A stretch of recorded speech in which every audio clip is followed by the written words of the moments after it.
Hello, everybody. Today is July 31st, and this is Susan Kokinda with your Midweek Update.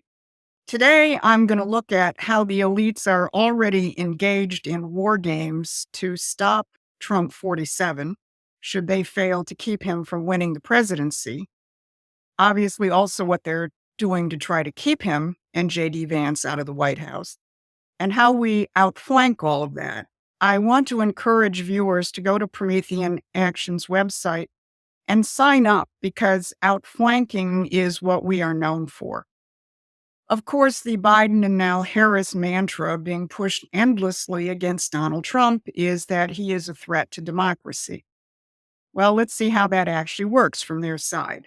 Today, Donald Trump has been invited to join a question and answer session in Chicago at the annual meeting of the National Association of Black Journalists. The co-chair of the group, Karen Ataya, who is an editor and columnist for the Washington Post, has just resigned because of this. A former CNN anchor called it an abomination, and another member wrote, "I know that the association has a history of inviting all presidential candidates, but this is not the year for that, not with this man. We need to be bombarding the world with how dangerous he is, not playing into news media efforts trying to normalize him, and participating in efforts to put him back into office." Participating in efforts to put him back into office, which to them means open debate and free speech in a democracy. I guess we'll get another fractured mirror version of their kind of democracy tomorrow, when the Democratic Party anoints Kamala Harris, who has never gotten a primary vote for president in her life, as the Democratic nominee, while they all try and rewrite her history. This highlights one of the key elements of the psychological warfare operations of the elites. They have to control the narrative, in part by enforcing their own narrative.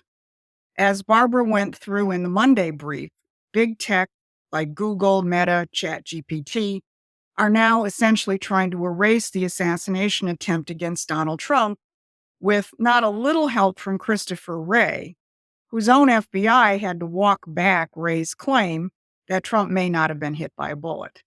The new spin coming from these layers is that Trump himself will be responsible for a future attempt because he's refusing to back down on having outdoor rallies.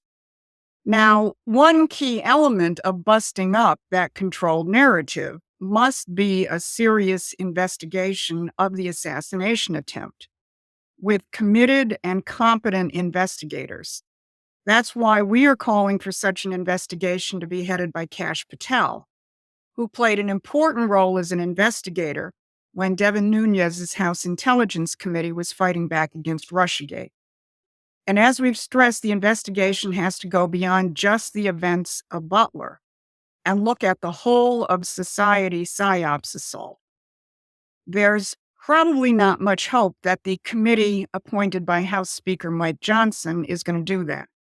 But on the Senate side, the joint hearing between the Homeland Security and Judiciary Committees yesterday, which roasted the acting director of the Secret Service, was more serious, with Wisconsin's Ron Johnson and Missouri's Josh Hawley, who was a former attorney general, actually doing something more than grandstanding. We have to continue our pressure on Congress across the board for a serious investigation. And again, we can't just narrow the focus to the events in Butler. Go back to the days after January 6th and the installation of Joe Biden into the White House.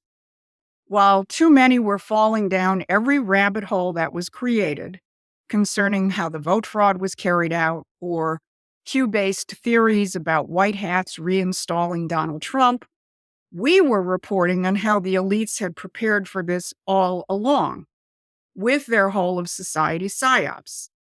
And we particularly focused on the infamous Transition Integrity Project's pre-election war games aimed at keeping Trump out of the White House. Barbara Boyd wrote extensively about this in 2021 and since.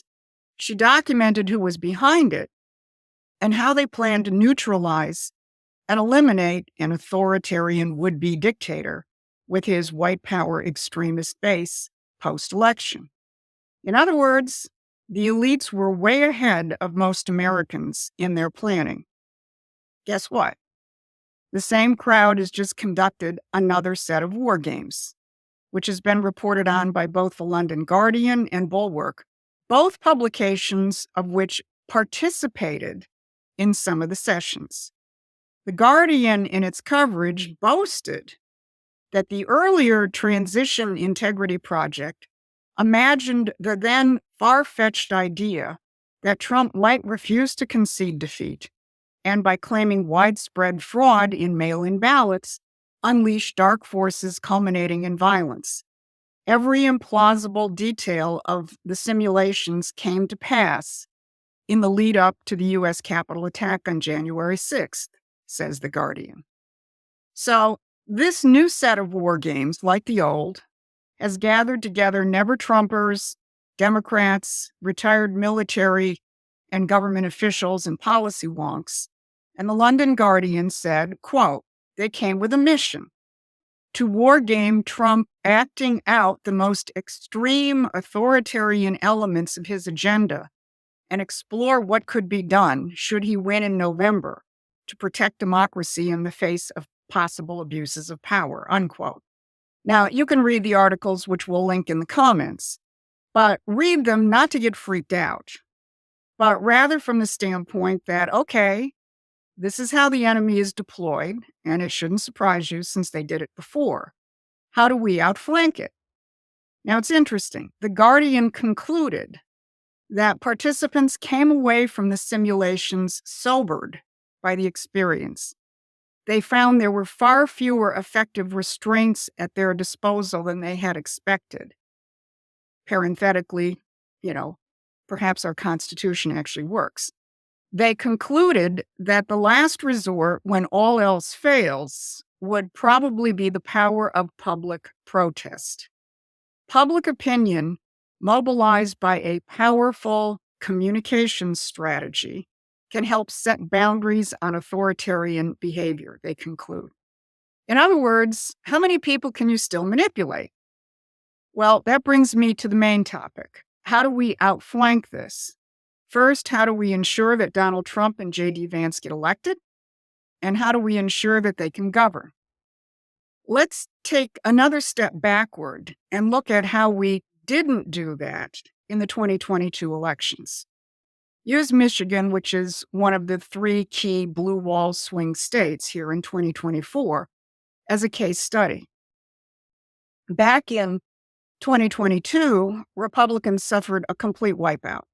Governor, Secretary of State, Attorney General, we lost both houses of the state legislature because they successfully controlled the narrative. And in Michigan, it was abortion, and we fought on their territory.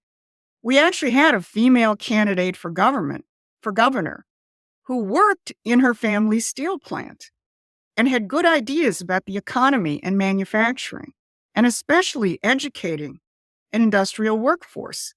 But it was like a feather in the wind. There was no way to get that message out because it was not the message of the old Republican Party, and it was completely drowned out by the establishment's narrative.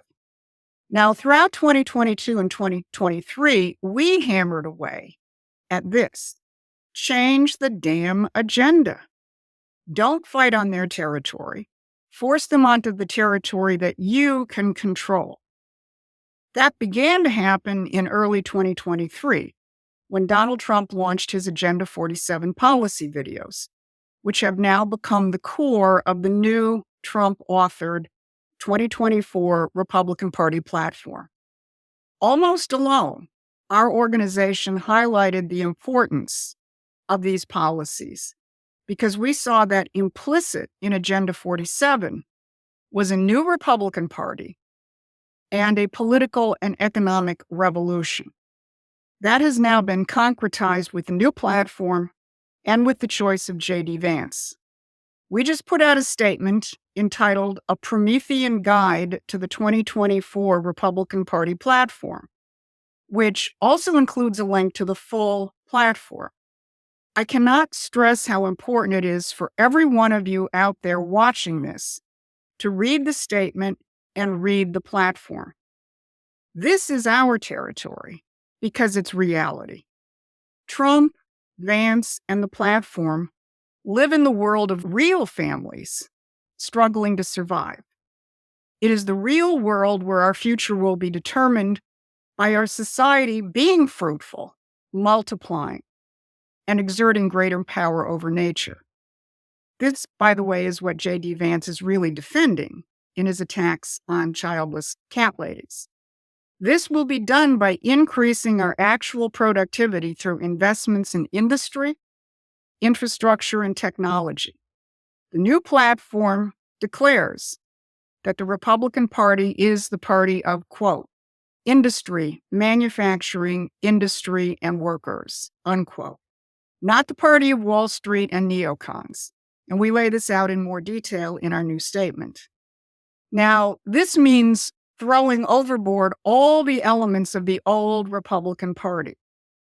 Look at the way the Trump campaign continues to blast the wannabes like the Heritage Foundation, whose Project 2025 director resigned yesterday.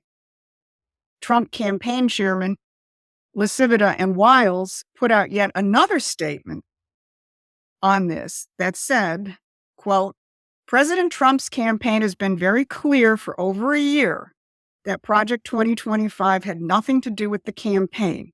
They continue, reports of Project 2025's demise would be greatly welcomed and should serve as notice to anyone or any group trying to misrepresent their influence with President Trump and his campaign. It will not end well for you, unquote. Now, followers of our website were way out in front of everybody else in understanding the essential conflict between Trump's Agenda 47 and now the platform and the Heritage Foundation, which is another really good reason why everyone watching this show should subscribe to Promethean Action. The narrative spinners can't deal with this new approach. Harris continues to attack Trump for wanting to cut Social Security and Medicare. Well, maybe the Heritage Foundation and too many Republican lunkheads in Congress want to do that. But Trump's new platform defends it. And even more important, J.D. Vance outlines an economic policy of increasing the size and productivity of the workforce, which will keep Social Security viable. Recently, the Liberal Patriot, an anti-Trump publication, which nonetheless has some grip on reality, reported that the top issue for most voters, with the exception of hardcore Democrats, is the economy, not abortion, not the threat to democracy. Trump knows that, J.D. Vance knows that, and we know that. And that's how we win. And knowing what it takes to rebuild the economy is how a Trump-Vance administration will be able to govern, no matter what the war gamers think they have cooked up. So join us again on Saturday for Barbara's weekend wrap-up, and thanks for watching. Please take a moment and subscribe to our free newsletter at prometheanaction.com.